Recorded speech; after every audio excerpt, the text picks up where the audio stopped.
दोस्तों self assessment tax क्या होता है और इसकी क्या इंपॉर्टेंस होती है, आपको इसे कैसे पे करना होता है, कैसे इनकम टैक्स रिटर्न में दिखाना होता है, इसके लिए नए नियम क्या है असेसमेंट ईयर 25-26 के लिए, इसके बारे में इस वीडियो में डिस्कशन करेंगे। तो आप इस वीडियो को अंत तक जरूर देखें और सभी लोगों के साथ शेयर करें। रेगुलर अपडेट के लिए CS Satbir Singh YouTube channel subscribe कर लें और नोटिफिकेशन बेल भी प्रेस कर दें। दोस्तों सेल्फ असेसमेंट टैक्स क्या होता है, सबसे पहले आपको इसको समझना है, क्योंकि पूरे साल में सबसे पहले आप अपनी टैक्स लायबिलिटी एस्टिमेट कर लेते हैं और उसके अकॉर्डिंग टैक्स पे करते हैं।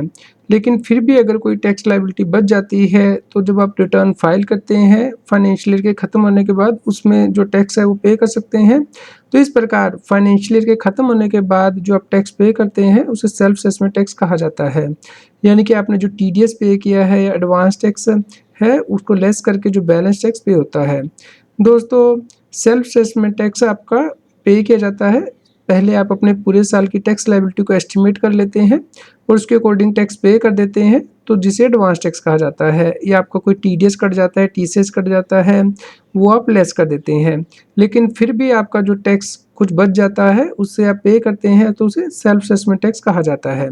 इसके कई कारण हो सकते हैं, जैसे कि पहले आपने अपनी इनकम को अंडर एस्टिमेट कर लिया था जिसकी वजह से कि आपने कम एडवांस टैक्स पे किया, लेकिन अब आपकी इनकम जो है वो ज़्यादा हो चुकी है, या आपने कोई इनकम का सोर्स जो है वो मिस कर दिया था, या फिर आपने एडवांस टैक्स सही नहीं पे किया था जितना पे करना चाहिए था, जिसकी वजह से कि आपका टैक्स गवर्नमेंट के पास कम गया है। तो अब आप इस मिस्टेक को करेक्ट करते हैं तो आप अपना सेल्फ असेसमेंट टैक्स पे करते हैं। दोस्तों सबसे पहले हम सेल्फ असेसमेंट टैक्स की कैलकुलेशन समझ लेते हैं। यहाँ पे आपको ये ध्यान देना है कि जो भी आपकी इनकम होगी फाइनेंशियल 24-25 में, यानी कि 1 अप्रैल 24 से 31 मार्च 25 की, जिसे हम फाइनेंशियल 24-25 कहेंगे, उसमें आपका जो टैक्स है वो आप कैलकुलेट कर लेंगे और उसे पे करेंगे, जिसे एडवांस टैक्स कहते हैं। लेकिन फिर भी जो टैक्स बच गया है उसे आप पे करेंगे फाइनेंशियल ईयर के ख़त्म होने के बाद, यानी कि असेसमेंट ईयर 25-26। तो इसे हम चेक करते हैं, जैसे कि आपकी 9 लाख की इनकम है, इसके ऊपर जो टैक्स आपका बना 40,000 रुपये बना, इस पे आप 4% एजुकेशन सेस लगाएंगे तो टोटल टैक्स 41,600 बना।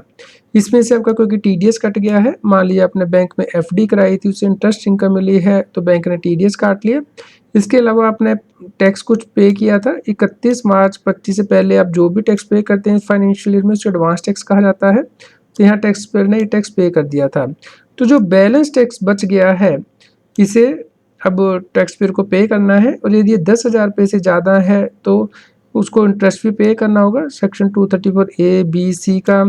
तो जब तक आप ये सेल्फ असेसमेंट टैक्स पे नहीं कर देते हैं तब तक ये इंटरेस्ट जो है वो लगता रहेगा। तो यहाँ पे हम अज्यूम करें कि 31 मई तक का इंटरेस्ट हम ले रहे हैं कि हम 31 मई को पेमेंट कर देंगे। तो इस प्रकार जो आपका जो टोटल टैक्स आएगा यहाँ पे tax plus interest, total tax payable आ गया, इसे आप पे करेंगे तो इसे सेल्फ असेसमेंट टैक्स कहा जाएगा, क्योंकि आपने खुद अपने आप से असेसमेंट करके पे कर रहे हैं, इसलिए इसे सेल्फ असेसमेंट टैक्स कहा जाता है। तो आपको अपनी इनकम टैक्स की रिटर्न को फाइल करने से पहले इसे पे करना होता है।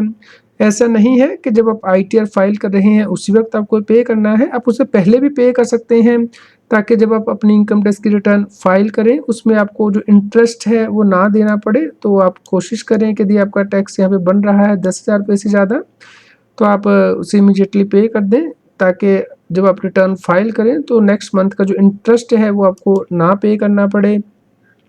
तो इसी के लिए आपको सेल्फ असेसमेंट टैक्स की कैलकुलेशन करनी है। तो दोस्तों ये आपको कैलकुलेशन करनी है, इसके लिए आप इनकम टैक्स के पोर्टल की हेल्प ले सकते हैं। इनकम टैक्स .gov.in वेबसाइट पे जाएंगे, वहाँ पे लेफ्ट हैंड साइड में इनकम टैक्स कैलकुलेटर दिया गया है, यहाँ पे आप क्लिक करेंगे।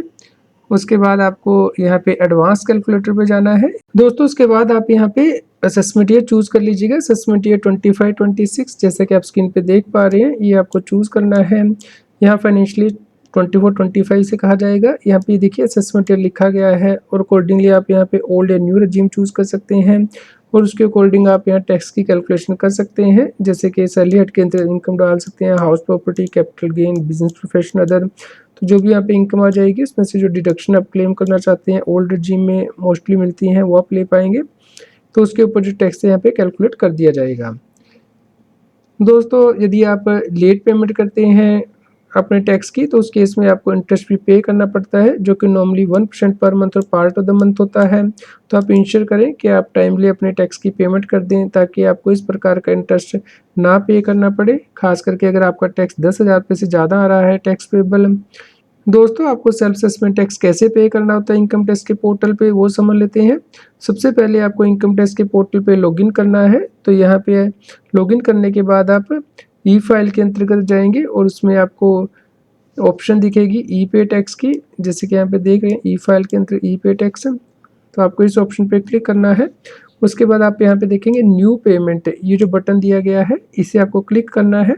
उसके बाद आपको यहाँ पे ऑप्शन चूज करनी है, जैसे कि यहाँ पे इनकम टैक्स की ऑप्शन दी गई है, एडवांस टैक्स और सेल्फ असेसमेंट टैक्स। ये जो सब कोड है 300, ये आपको चूज करना है। तो यहाँ पे प्रोसीड बटन पे प्रेस करना है। उसके बाद दोस्तों आपको यहाँ पे डिटेल सेलेक्ट करनी है, जैसे कि आप यहाँ पे दे रहे हैं असेसमेंट ईयर 25-26 आपने सेलेक्ट कर लिया है, यानी कि फाइनेंशियल 24-25 में आपने जो इनकम अर्न की है उसके ऊपर आपका टैक्स का शॉर्टफॉल हो गया था, इसलिए अब आप सेल्फ असेसमेंट टैक्स पे करेंगे असेसमेंट ईयर 25-26 में। तो यहाँ पे सबसे ऊपर जो ऑप्शन है सेल्फ असेसमेंट टैक्स, ये आपको चूज करनी है, बहुत ध्यान से चूज करनी है, क्योंकि अगर इसमें से कोई और हेड आपने चूज कर लिया, गलती से भी चूज कर लिया, तब भी उसका आपको क्रेडिट नहीं मिलेगा जब इनकम टैक्स रिटर्न आप फाइल करेंगे, क्योंकि अगर ये कोड सही नहीं होगा तो आपको कोई बेनिफिट नहीं दिया जाएगा टैक्स का, भले ही आपने टैक्स पे कर दिया है। तो ये बहुत ध्यान से चूज करना है कि यहाँ पे सेल्फ असेसमेंट टैक्स जो है वो चूज करना है। उसके बाद दोस्तों आप यहाँ पे एंटर करेंगे अमाउंट, जो भी आप सेल्फ असेसमेंट टैक्स का पे करना चाहते हैं। यहाँ पे आप इसे छोड़ भी सकते हैं सर चार्ज और सेस को, क्योंकि जो भी अमाउंट आप यहाँ पे एंटर करेंगे वो टोटल अमाउंट यहाँ पे आ जाएगा। उसके बाद आप कंटिन्यू कर सकते हैं। तो उसके बाद आपको अपना बैंक चूज करना है जिसके द्वारा कि आप पेमेंट करेंगे। आप नेट बैंकिंग से पे कर सकते हैं, डेबिट कार्ड या फिर काउंटर पे आरटीजीएस के द्वारा, या फिर यूपीआई क्रेडिट कार्ड के द्वारा आप यहाँ पे चूज कर सकते हैं अदर बैंक। दोस्तों इसके बाद आपको चालान को डाउनलोड करना है पेमेंट करने के बाद। तो आप ई फाइल में जाएंगे, उसके बाद ई पे टैक्स में क्लिक करेंगे। उसके बाद आप यहाँ पे जाएंगे सबसे लास्ट में पेमेंट हिस्ट्री के अंतर्गत, तो सबसे लास्ट में जाएंगे, ये देखिए जो एक्शन बटन दिया गया है, यहाँ पे जाके आप डाउनलोड कर सकते हैं। यहाँ पे देखिए जो टाइप ऑफ पेमेंट है सेल्फ असेसमेंट टैक्स आनी चाहिए, और यहाँ पे अभी तो असेसमेंट ईयर 24-25 है, लेकिन क्योंकि आप असेसमेंट ईयर 25-26 के लिए कर रहे हैं तो यहाँ पे वो जो असेसमेंट ईयर सही होना चाहिए। तो इस प्रकार से दोस्तों आप यहाँ पे 3 डॉट को प्रेस करके जो डाउनलोड बटन है उस पर प्रेस करेंगे तो आप सेल्फ असेसमेंट टैक्स जो है वो डाउनलोड कर सकते हैं। तो इस प्रकार से दोस्तों जो रिसीट है वो आपके सामने उपलब्ध हो जाएगी, जैसे कि ये जो सेल्फ असेसमेंट टैक्स है असेसमेंट ईयर 24-25 के लिए पे किया गया है। यहाँ पे सेल्फ असेसमेंट टैक्स जो मेंशन होना चाहिए, और कितना अमाउंट आपने पे किया है वो यहाँ पे मेंशन होगा। आपने का जो बीएसआर कोड है ये बहुत इंपॉर्टेंट है, क्योंकि ये आगे हम जब आईटीआर भरेंगे उसमें आपको फीड करना होगा। चालान नंबर बहुत इंपॉर्टेंट होगा, किस दिन आपने पे किया है वो भी बहुत इंपॉर्टेंट है, तो ये पर्टिकुलर होनी चाहिए आपके चालान में। तो अब हम इसे इनकम टैक्स रिटर्न में फीड करेंगे।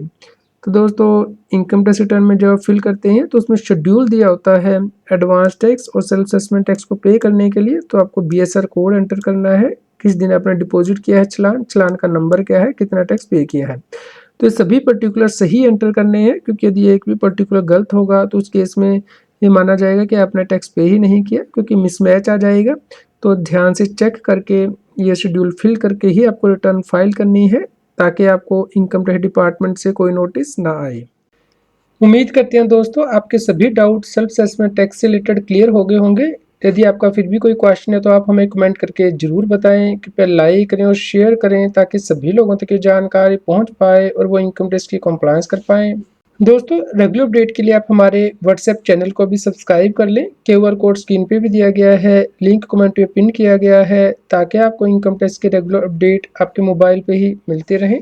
इनकम टैक्स की और अधिक जानकारी के लिए आप CS Satbir Singh YouTube channel पे जाके प्लेलिस्ट में जाके टॉपिक वाइज प्लेलिस्ट देख सकते हैं कि इनकम टैक्स में कौन से नए बदलाव हो रहे हैं, जैसे कि इनकम टैक्स अपडेट के अंतर्गत या फिर डायरेक्ट टैक्स कोड के अंतर्गत। रेगुलर टैक्स अपडेट के लिए इस चैनल को सब्सक्राइब करें। आप हमें Telegram app CS Satbir Singh Taxil पे ज्वाइन कर सकते हैं, ताकि आप GST और इनकम टैक्स के रेगुलर अपडेट अपने मोबाइल पर ही प्राप्त कर सकें।